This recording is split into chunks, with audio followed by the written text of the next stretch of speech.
All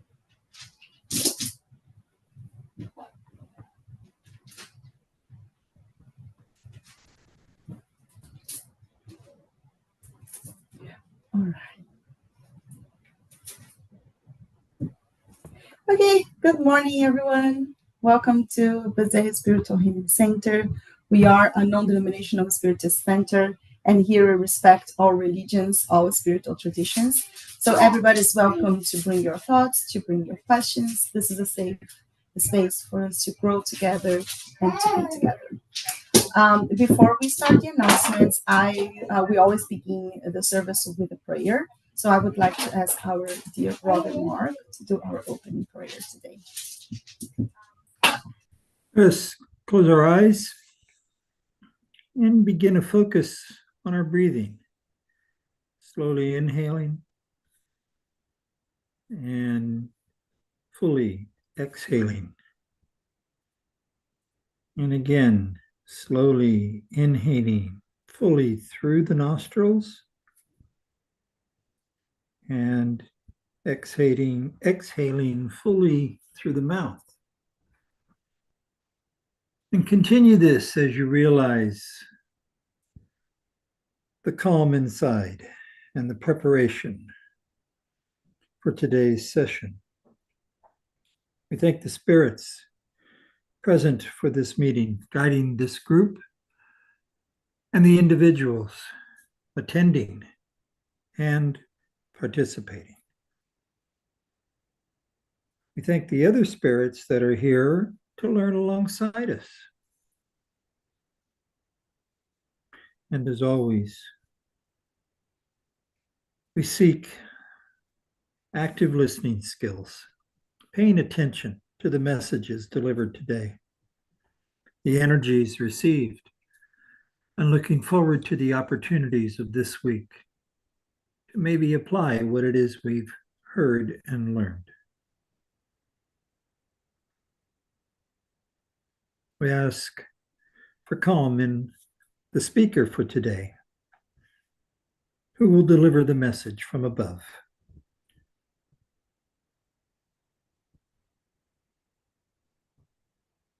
And we humbly request permission to begin today's session. And so be it.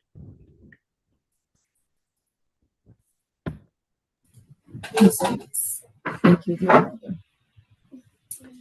All right, so BSH is a member of the United States Spiritist Federation, and our spiritual beliefs are based around scientific, philosophical, and religious principles of the spirit.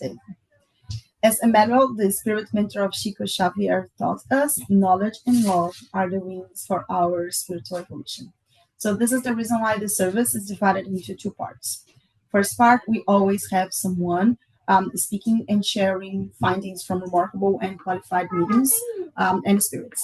And during this moment, it's really important that you participate with your active listening. So we highly encourage you to take a piece of paper and a pen for you to write down all the information that will be important for you to reflect. This is your mentor giving you what is needed for you to work along the week and sustain the energy that you are already receiving while you are here in the center. In the second part, we will have the hands-on healing, where everybody is also welcome to share with us if you or anyone is in need of treatment, and we'll be working for you to receive the healing energy that you are looking for. So now I'm going to share my screen for you to see all the opportunities that we have for us to be together. And apologize, my daughter is looking at the back. If it's too loud, let me know. Okay, so this is our website, bshcenter.org, and then here in meetings and events, you can scroll down and you have the Zoom link for all the meetings that we'll be talking right now. So on Sundays, we have this service that we are discussing right now from 10 to 11:30-ish Pacific time. So every Sunday, we have educational presentation and healing classes. Every day, we have daily prayers at 6 p.m. Everybody's welcome to join us. It takes usually 15-20 minutes for you to emanate and to receive positive thoughts. So please join us. We also offer fraternal counseling. This is by appointment only. We know that everybody struggles and we are going through so many things. We don't have to do that by yourself. You can come with us to be with you, to pray with you. If you want to share, if you want to vent, if you have any questions, please count on us. We are here with you and for you. Usually it's on Wednesdays from 4 to 7 p.m., but if you need any other time, do let us know. You can text us, send us a message. And our email is info@bshcenter.org. And we also have a lot of book studies opportunities. All the studies begin at 6:30, and it usually takes an hour. On Sundays, we just started Missionaries of the Light, an amazing book by André Luiz via Chico Xavier. On Tuesdays, we started the book The Consoler by Emmanuel via Chico Xavier, and this one is in collaboration with the Divine Light Spiritist group led by our sister Sunshine Beck. Everybody's welcome to join us. On Wednesdays, we are reading the book Heaven and Hell by Allan Kardec, and on Thursdays, we are reading the book Living Spring by Emmanuel too via Chico Xavier. All of those, they do have individual chapters, so even if you didn't start with us, it's going to be easy for you to catch up. And we also have mediumship services, and this one is closed, but if you are interested in learning more about mediumship, we have an educational portion. Thank you. I'm sorry. So we have the educational portion of mediumship at the first hour at 6:30, and then it's closed only for the mediumship workers. So this is when we are going to be working with all of those who are in need and who are in our treatment books. So if you or anyone who you love is in need of physical or spiritual treatment, let us know. This person will be in treatment usually for 4 weeks. And during this time, we highly encourage the person to be in tune with their mentors. So pray the gospel, do a meditation, even sleep. Feel free to wind down and make sure that you will be open to receive the healing energy that will be dedicated to you. Now, we do have someone talking to us today. He's a very dear friend of ours and a worker at BSH for a while, Charles Avelar. And he will bring the first part of the divine law that we started studying a couple of months or even a year ago on the Spirits book. And today he will be talking about divine law characteristics and knowledge of natural law. For those who don't know Charles, he's a student of Spiritism and its doctrine as postulated by Allan Kardec.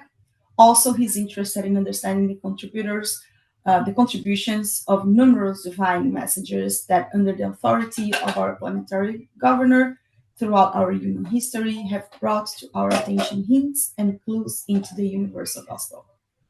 Resident of California since 1986, collaborator of the Euripides Barçanufo Spiritist Center in Los Angeles, Blossom Spiritist Society of Los Angeles, Centro Espírita Sin Fronteiras in Spain, and worker at Bezerra Spiritual Healing Center.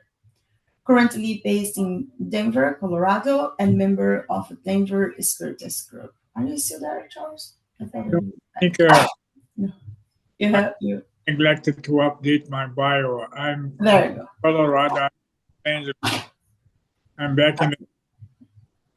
Awesome. So great to have you back. So yes, please everybody help me to give him a warm welcome. And Charles, we are here to hear you, brother. Thank you so much for sharing with us. Thank you, Kiki. Thank you everyone for your presence.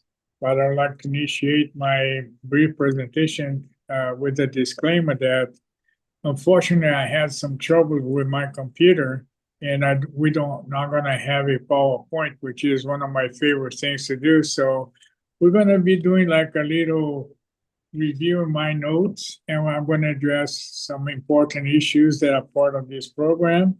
And I would like to open it up for a group discussion. So everybody, please, just like a round table, we're gonna get involved and participate on this.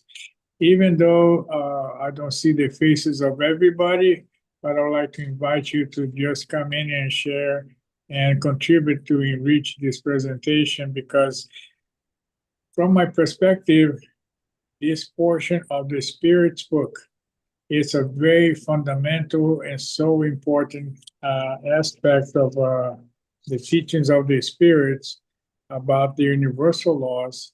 And it is essential that we understand it really, to understand what is the divine laws and human laws, so we can understand why are we doing it here, and how this is taking place and how we can benefit from it. Well, I'd like to start by saying that we live in a universe with the influences of everyone, so that it made up our culture. So in terms of culture, we have values, and these values combined are the ones that create or generate our culture. And of course, we are part of a Western culture with traditions and teachings that's based fundamentally on the teachings or the religion principles. And unfortunately, in a Western culture, our religious principles are fear-based religions. So all the religions that we have, like a formal type of religion, is based on teachings that induce fear of a punishment, consequence for doing wrong. And that's fundamental, that we understand that when Spiritism come about as the new consoler, the new revelation, it really terrifies that and takes away the fear.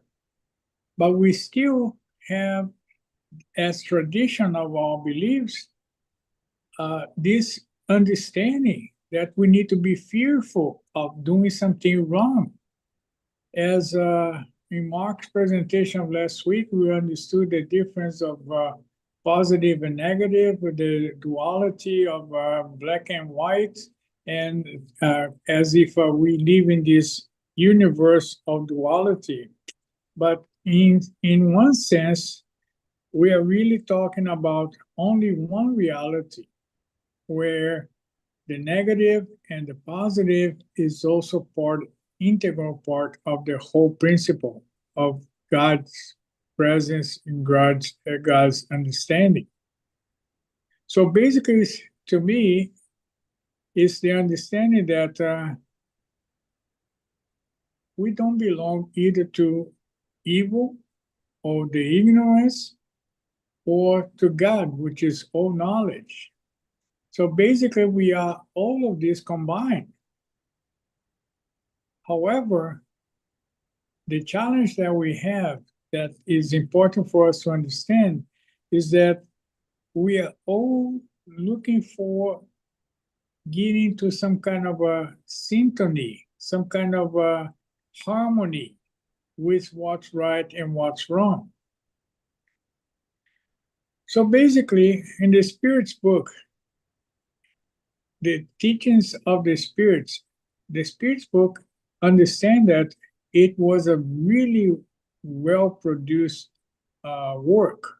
It's a work of art that has been planned for many millennia, and that through Allan Kardec, he was able to convey that in a format that we can all read and study about it. However, the teachings on the Spirit's book, or the information that was brought to us by enlightened spirits, it has a purpose, which is to really educate us and to guide us in the right direction.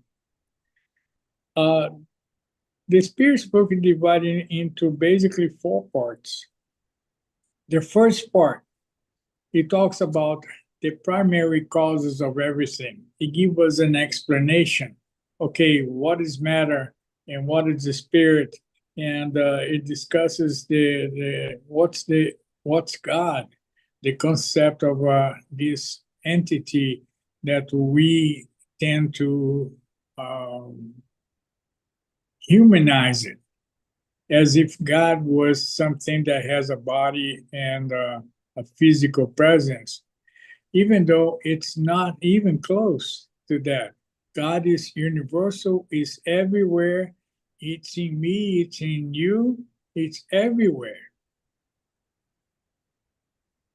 And in the same first part of this first section of the book, it talks about God, but it also explains what are the general elements of the universe. So these universal elements that is everywhere, and in the region that we are in the universe, we have our own characteristics. We belong to planet Earth. We belong to the solar system. So we have our own materials that we need to work with. However, the universe is much more than that. And the same elements that we have here, we find it everywhere. And chapter 3 of the first part, it talks about the creation, how God created us, or how things have been created, how things came to be. The chapter 4, it talks about the vital principle. We discussed that. We've been studying about the vital principle. The vital principle is an element, or it's a principle that is present everywhere as well. On the second part of the book, the Spirit's book, it talks about the spiritual world. So the first one was what is it? What's matter? And the second part, it talks about the spirituality, spiritual world, the order of the spirits. We understand the progression of spiritual development. So we talk about incarnation of spirits. We're talking about the return of the spirit, of the incarnate spirit, to the spiritual world. And we talk about the plurality of existence, so that we have many thousands of lives until to get to this point where we are. And it makes considerations about this process of plurality of existence. And not that we only have this one existence that we see now, but we have had different experiences, and we still set up to experience different things in the future. So basically, the Spirit's book, it's a jewel that needs to be really studied. And in only one life, no matter how many times you read the Spirit's book and understand that, we never cease to learn from it. So it is important that we persist in this effort of understanding each one of those questions, and understanding also that those questions was just the beginning, because the knowledge of the spirits is being given to us gradually. So 200 years ago, or 1856, when Allan Kardec put together the Spirits book, that was just, okay, this is just the beginning, people. There are more to come. And that's what we see in all the works that we see being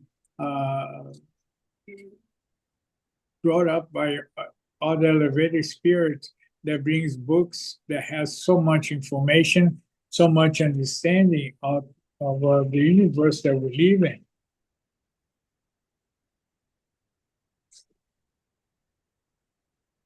On the chapter, on the second part,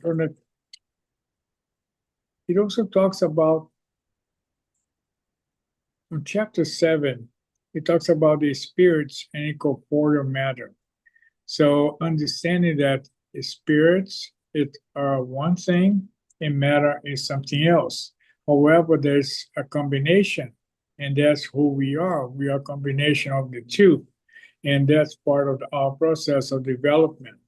Because if we're talking about mature development, we also need to understand moral development, and that's the essence of what we are going through. The emancipation of the soul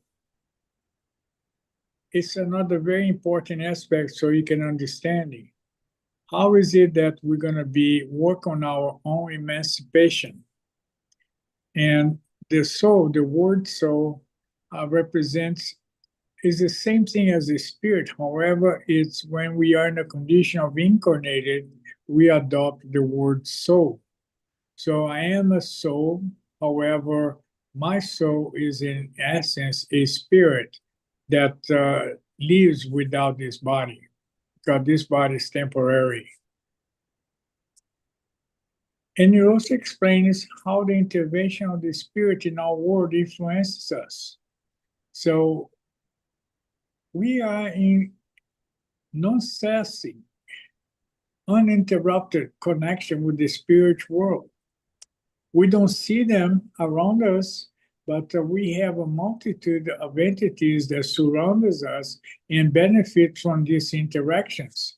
And because we don't really have the full understanding of what it is that we are going through, but because of our condition as an incarnated spirits. But the perspective is much broader than we can think. And it also taught the Spirit's book also talks about the various occupations that we present. What are we doing here?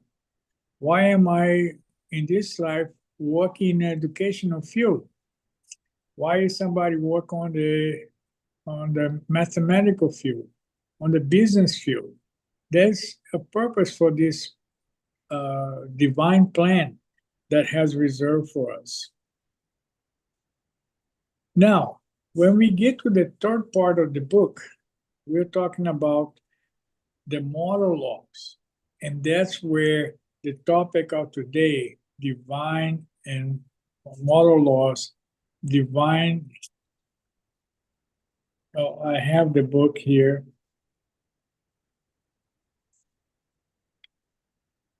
So what is divine law and natural law?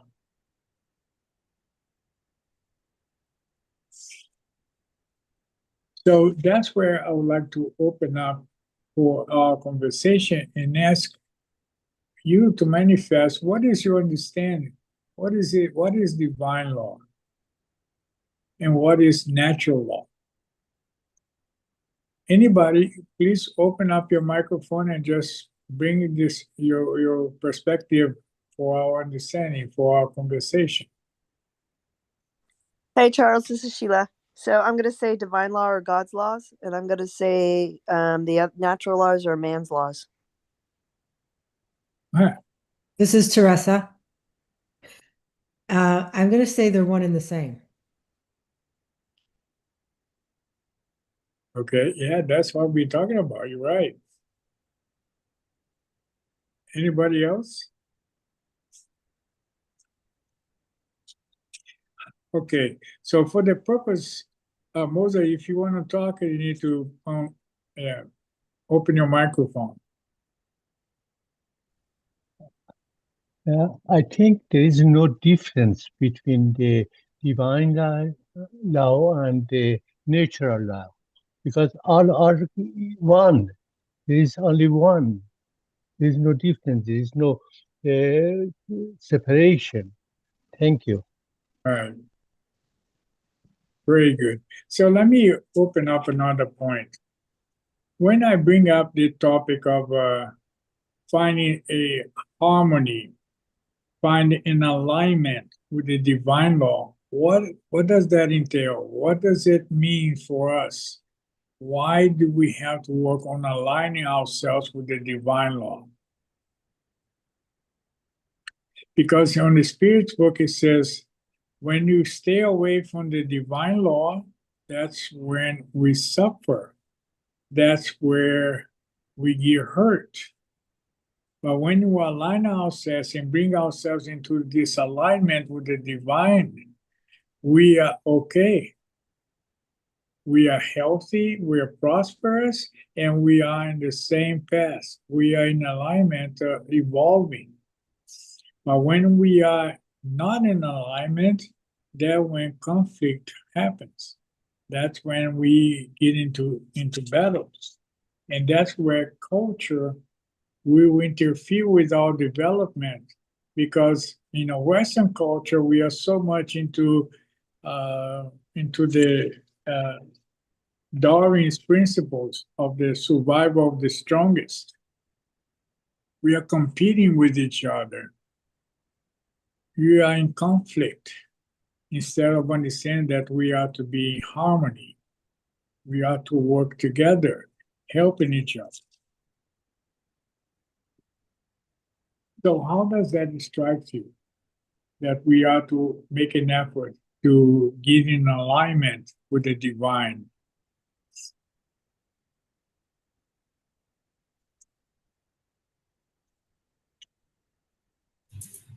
For me, Charles, I think as you said at the beginning, we are both, right? We are good and we are bad, and we are trying to find the balance.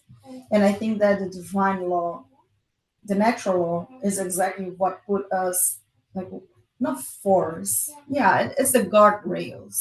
So imagine if we are in a road and we have to turn, but we are not turning. You will hit, right? Like, you will hit something that will help you to put you back on the road again. So the way that I think about that is those are the guardrails that helps us to stay in sync with what God's purpose, like what God is willing for us. So that's how I see that. A very good point, Kiki, because that's the definition of the word sin.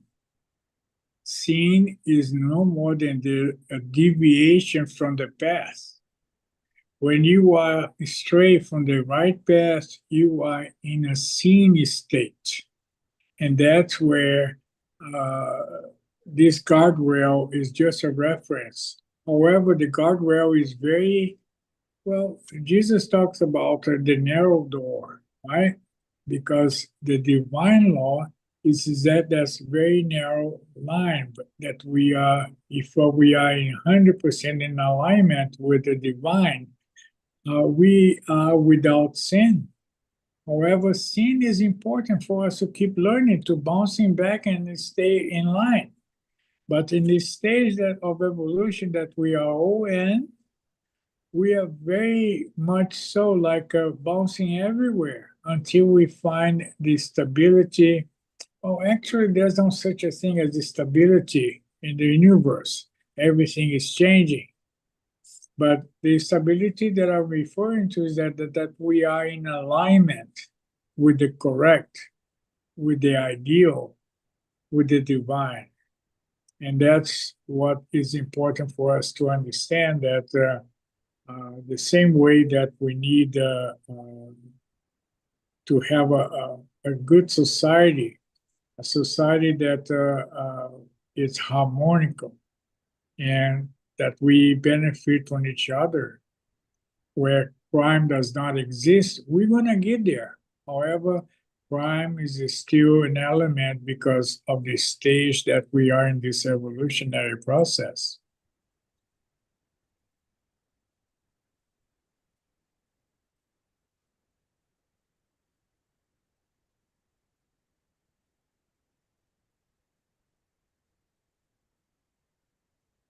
The mic is open for anybody that wants to share.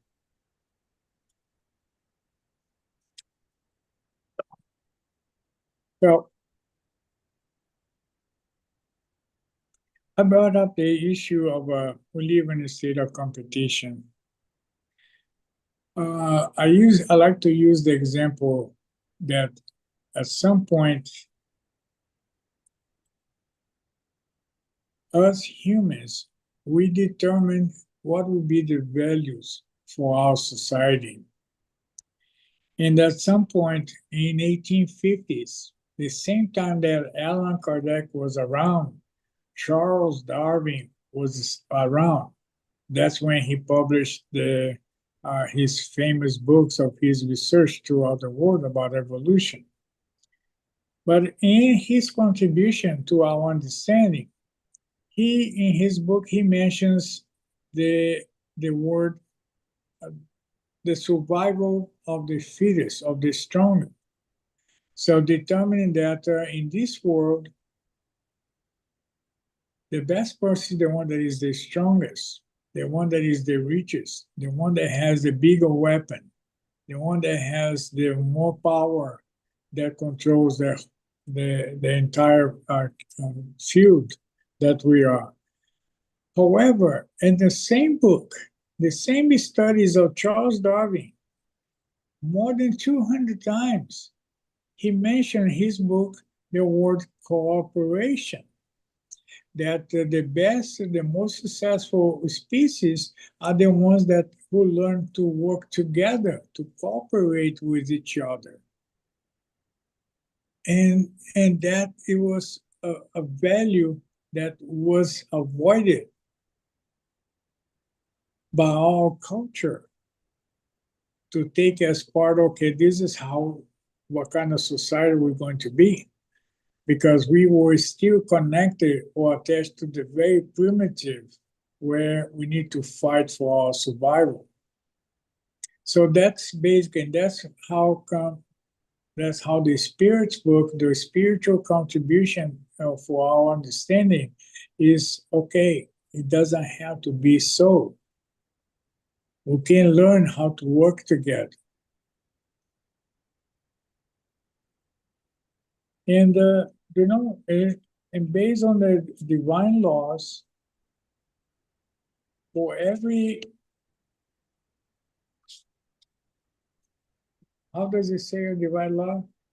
For every thing there is a cause, for every result there is a cause.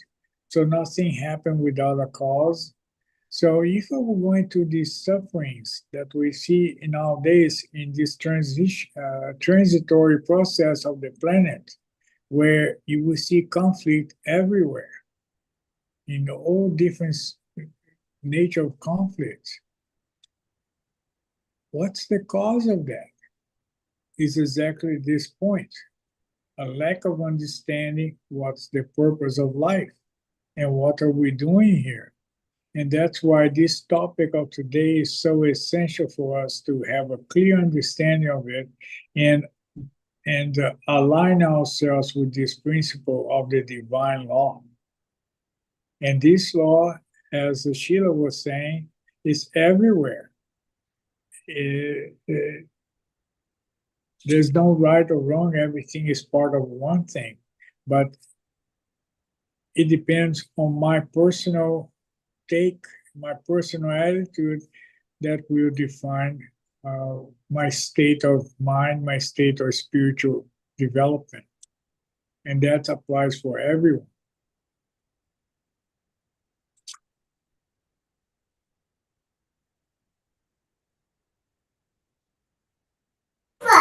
Charles, just wanted to add something. Now that you're mentioning about values and virtues, and I know that this is something that we are all developing all the time, right? This is part of our evolution in a moral sense. And I remember once Vanessa Saloni came here, and she spoke to us about a book called The Family Virtues Guide, and it's really an amazing book. I bought that, and I highly encourage everyone to have it. It's a guide with 52 different virtues, and it's supposedly you can read one virtue every week with your family, and you can just discuss about that.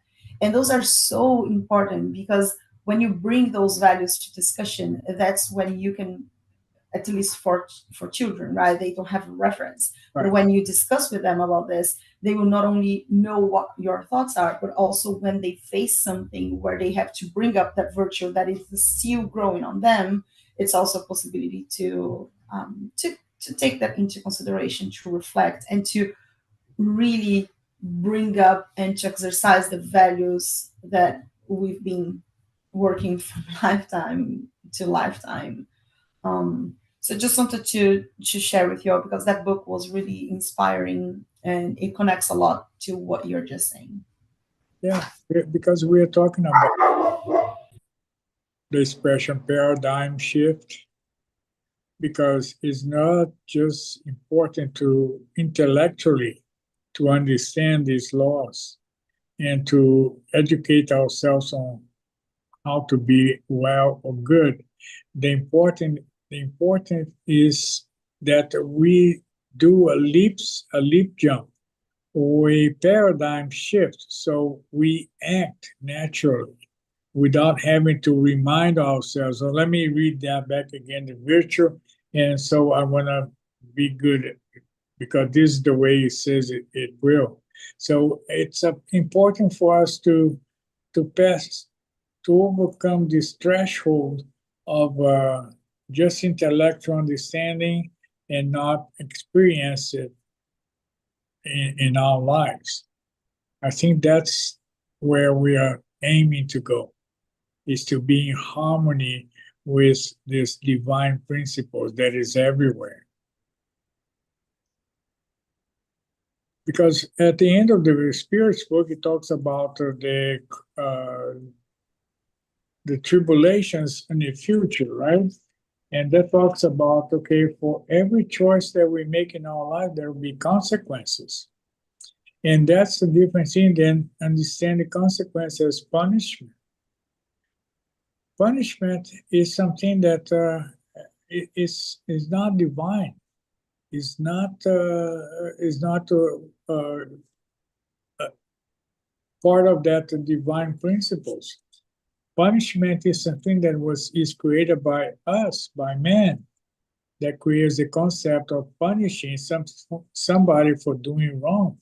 And that's why I started by saying that we live in a culture where the religious principle are fear-based. Unfortunately, that's what it is with all the religions. And Spiritism comes in as a contribution, and however, you may see a perspective of Spiritism as a religion. However, it is not. It is more than that. It's an understanding.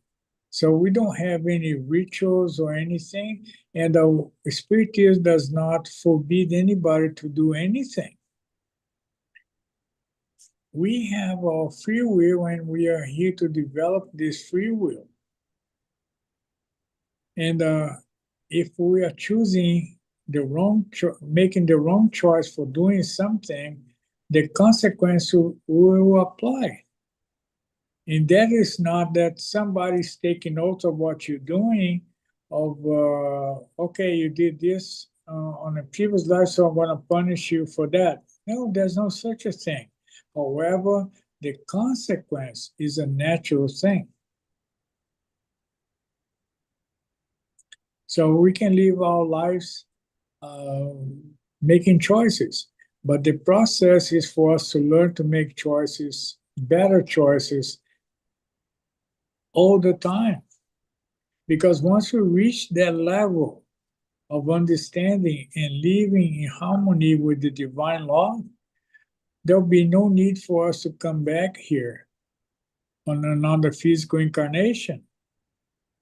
Because physical incarnation is about is an educational process. And that's why I say that I'm way far from perfection, because my goodness, I'm still going to have to come back here, I don't know how many times. But yes, but I'm making progress. But it's still leaving my personal sins, my deviations. But my effort is to not to deviate so much, and to understand the divine law and incorporate that in my personal life as a way of being.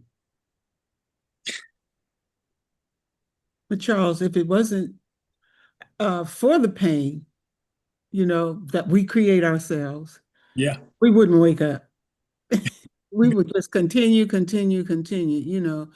I was telling one of my friends the other day that I was watching some of those old biblical movies, and I think one of them was Esther, another one was David, and each one of them was based on pride and power, money, And I said, it hasn't changed to this day. It's about power, money, and Yeah. control, and I see the programming in almost every single movie. I mean, it literally is programming people to Program. be this way, to think a certain way. This is the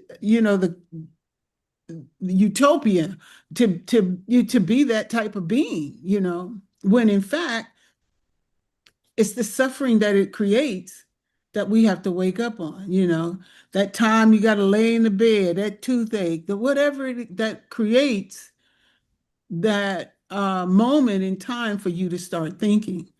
It happens. And so, and I also thought about when a person is having some real serious crisis, uh, you know, and there's no way out of it, you have to endure it.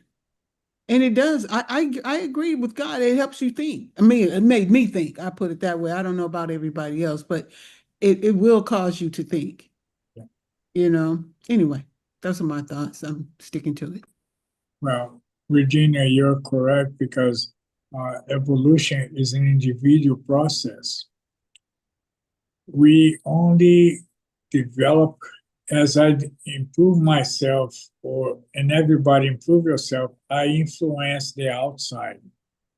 So the effort that I made on getting to know myself and make all the efforts to improve my way of being, that will affect those that I'm in contact with throughout society.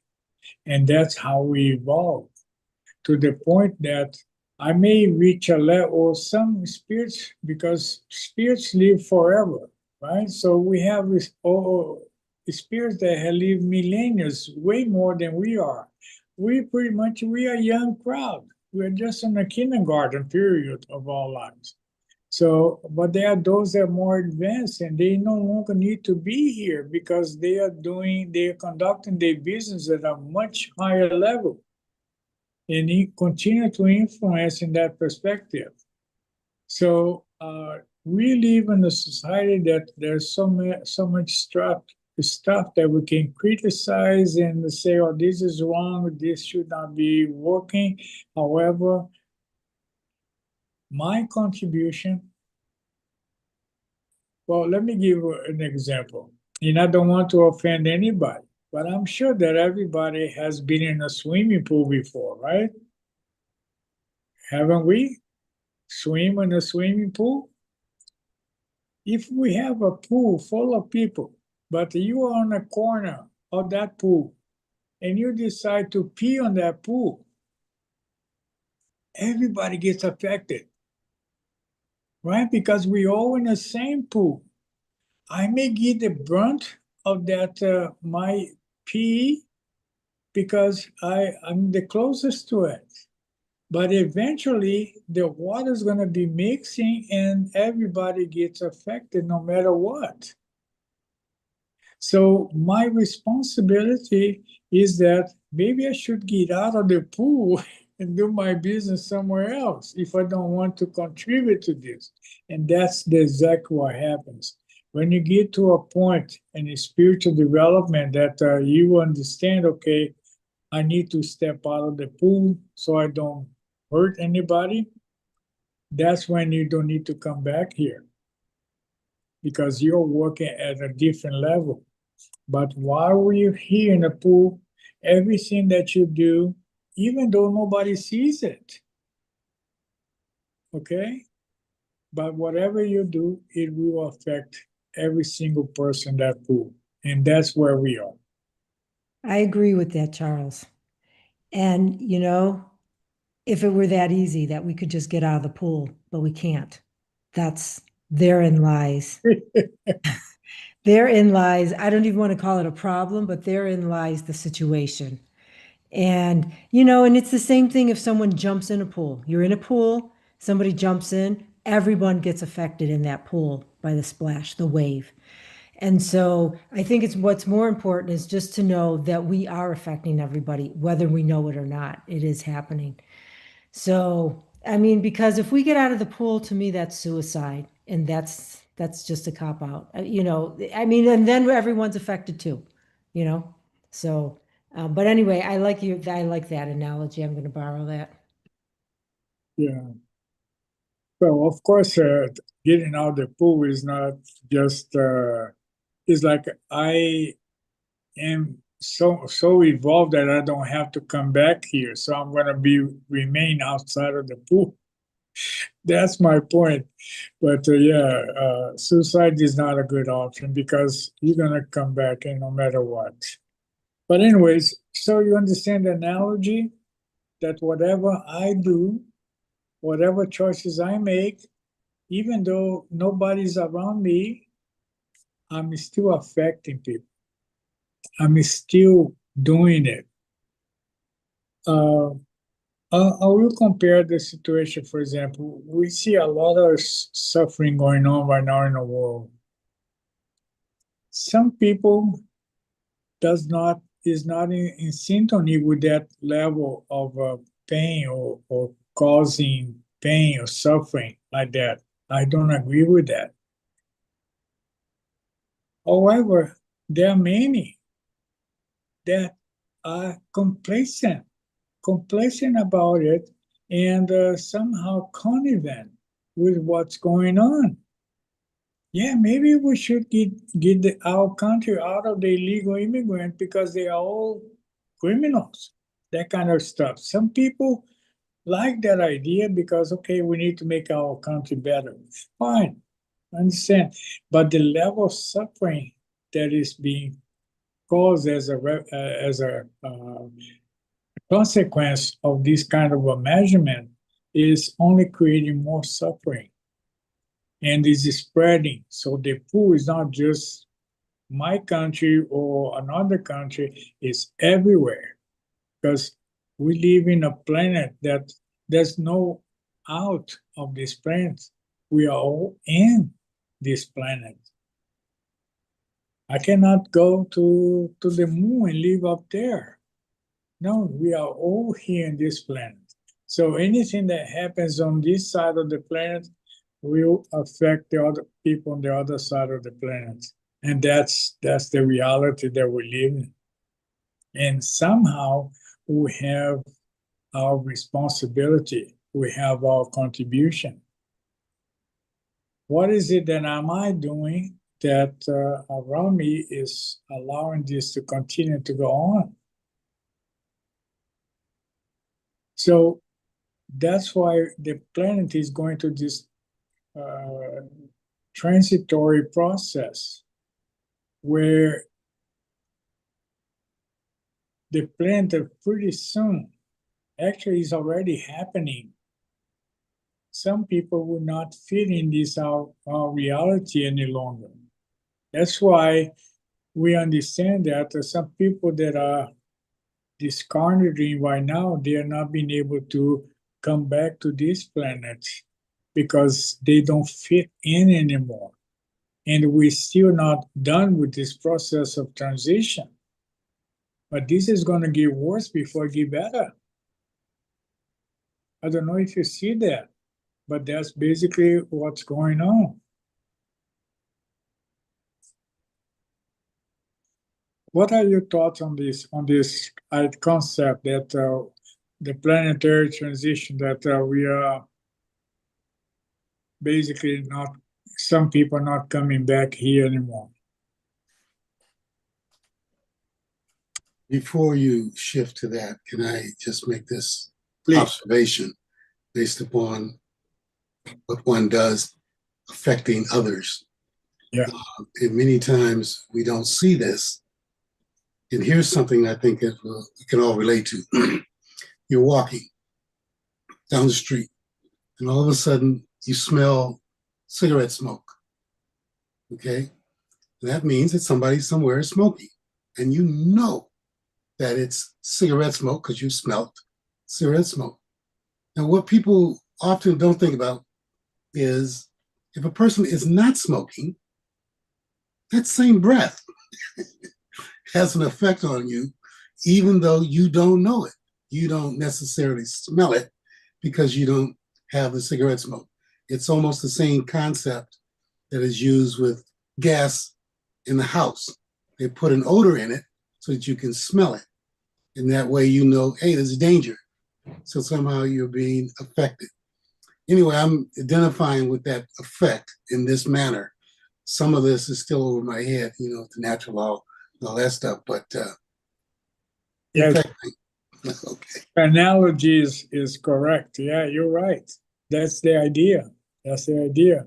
So, and that's about natural law, right? I mean, the physical aspect of it. There is a chemical up in the air. But what about morally? What about the way we think? That's another perspective. Because the way we think is abstract, is spiritual, it's moral. So if I'm thinking one way, I'm also affecting others with my way that I think. It's just like a radio waves. I mean, we have tons, millions of radio signals crossing our space and interfering with us all the time. But what is the content? What are the nature of those thoughts, the nature of those beliefs? So there's a different realm, and there's a difference of material realm and divine realm, spiritual and material. So even the way we think it affects other people because it's a projection. When we think we are projecting that, it's just like when I smoke, I blow up that smoke, it goes somewhere. It may not get to you right spot, but that is impregnating the atmosphere.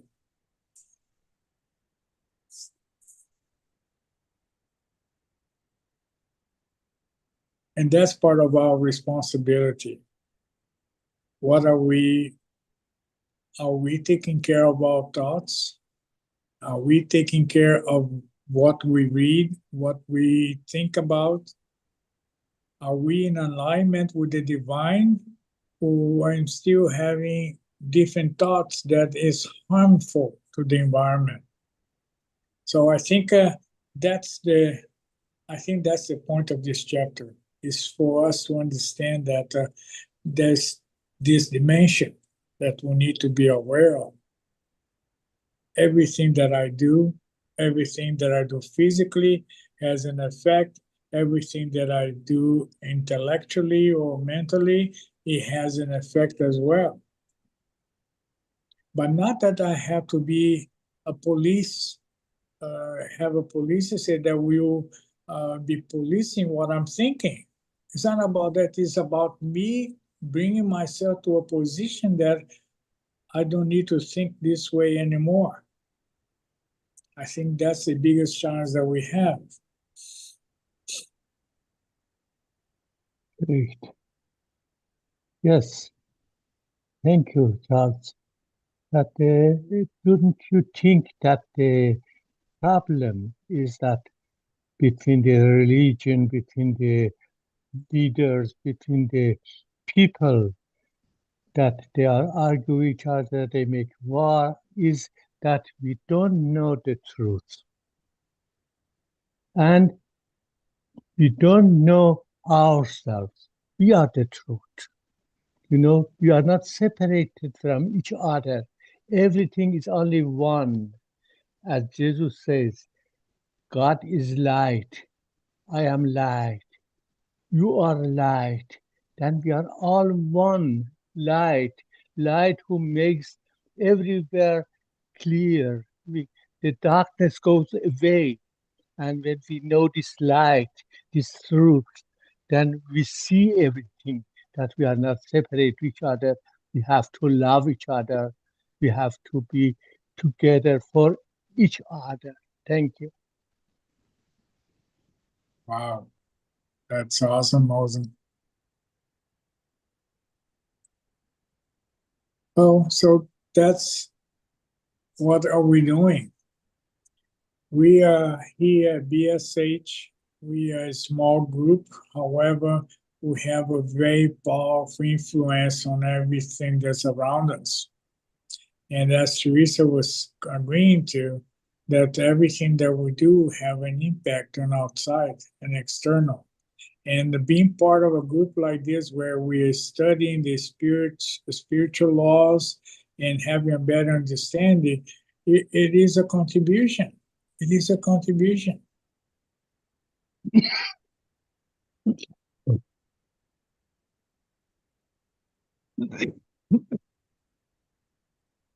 Well, I know that today is a special day because I don't have a PowerPoint, so I could show you some pictures.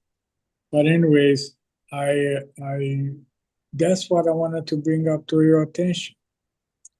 That divine law, natural law, two different things. However, very important for us to have a clear understanding of it, because that's what we're doing. Alignment with the divine. That's our goal. Thank you so much for your patience and understanding.